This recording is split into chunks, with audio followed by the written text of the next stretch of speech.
Praise the Lord.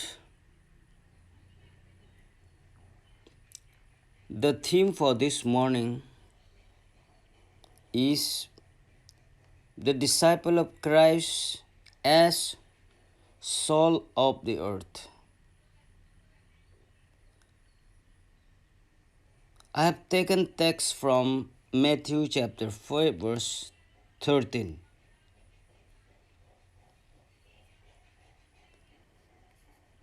I will draw some of the important facts about salt and its usefulness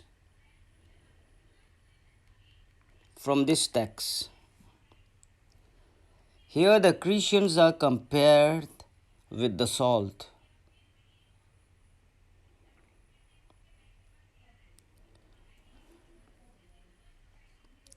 The salt in Greek means alas.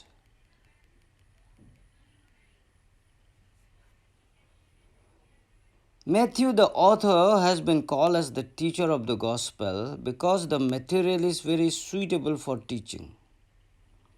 It was probably for this reason that this gospel was widely used by the early church than other gospel.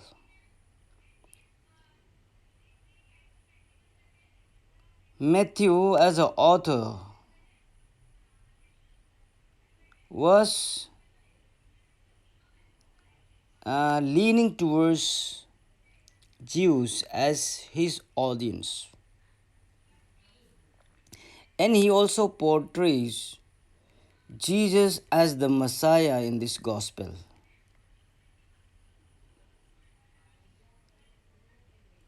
And early scholars believe that Matthew wrote this gospel and they unanimously attributed this gospel of the authorship of Matthew, the apostle, the former tax collector of Capernaum, Matthew chapter 9 verse 9 and Luke. He was also called as Levi.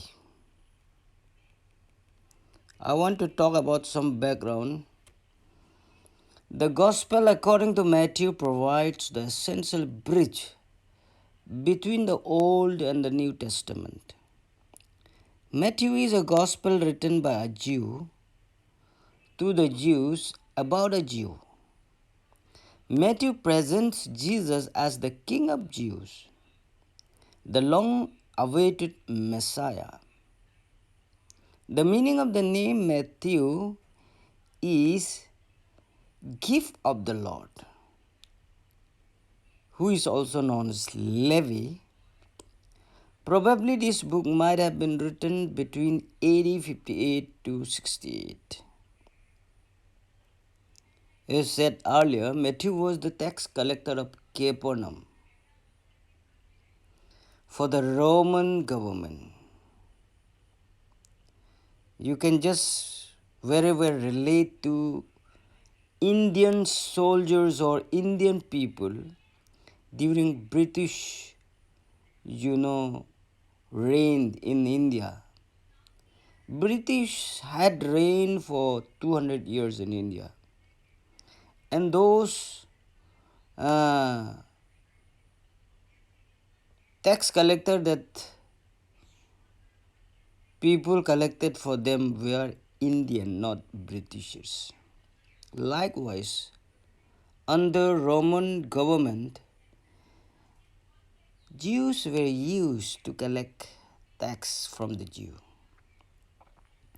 So, during the 3 years of Jesus' ministry, Jesus spent a great deal of time in Capernaum in those days. Capernaum was a flourishing city, also a great metropolis, and a large portion of people were Gentiles. Many of our Lord's outstanding miracles were performed in this city of Capernaum.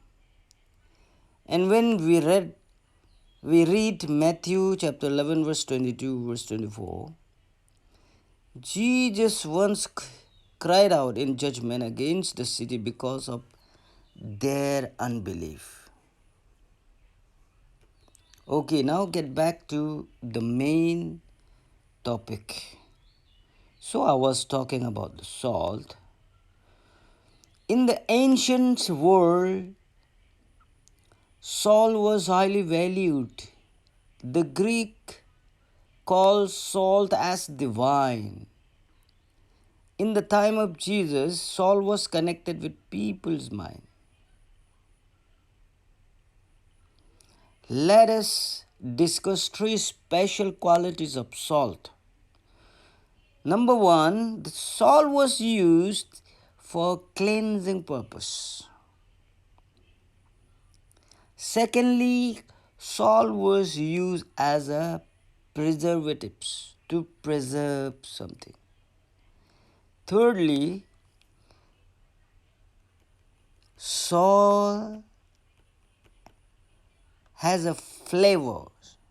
Without salt, no amount of food can be made eatable. So, how does salt works as a cleansing agent? In Greek, the word katharizo means purify. How does salt purify?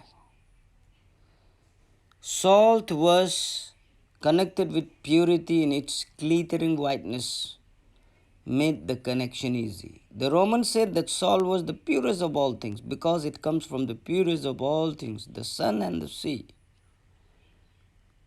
Salt was indeed the most primitive of all offerings to God, and at the end of the day, Jewish sacrifices were offered with salt. In the book of Leviticus, we see that an offering to God must be accompanied by salt. If there was no salt, the offering was not acceptable. Leviticus 2, verse 3. Today, salt is used for cleansing the wounds. Some people use salt for cleansing the mouth. It has the value to heal the disease in our body and kill the germs in our body. Okay. We know the condition of the world right now. So Christians cannot withdraw from the world,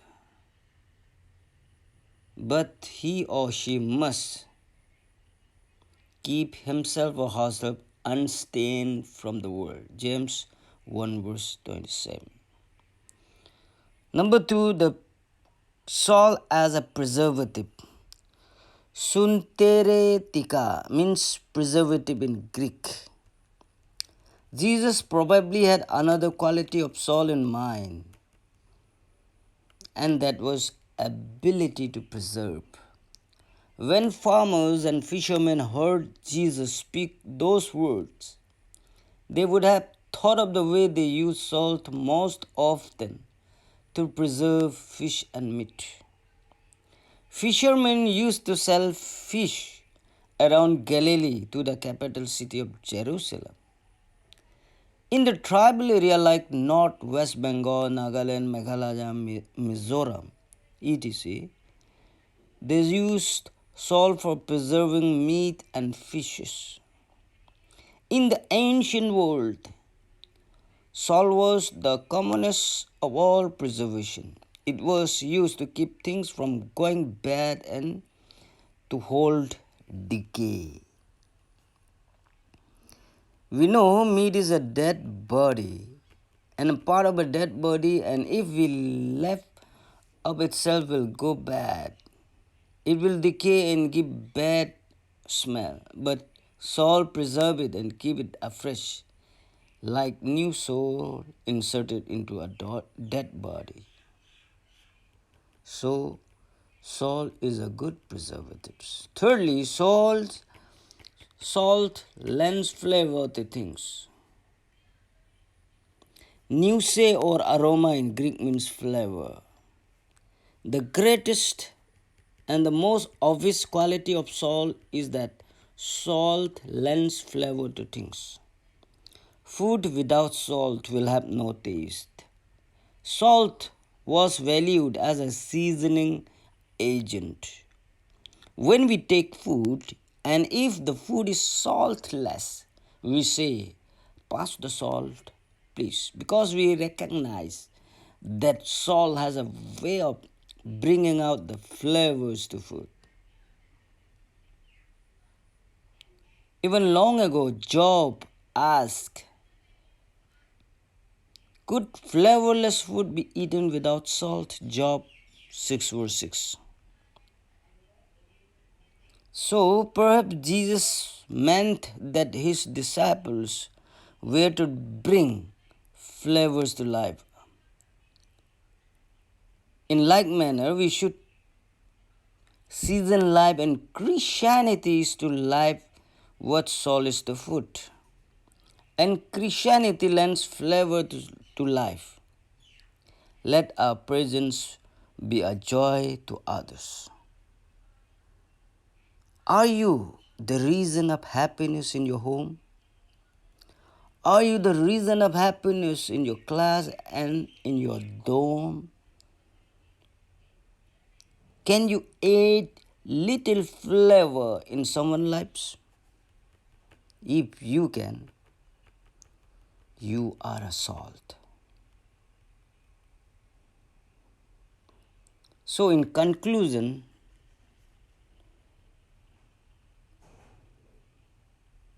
what I want to remind you is that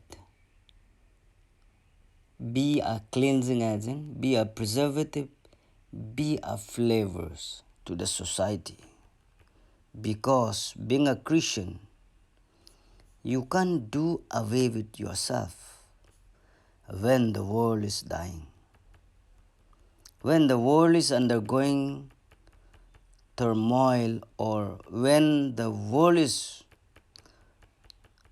upside down, you must, being a Christian, be the one to fix them.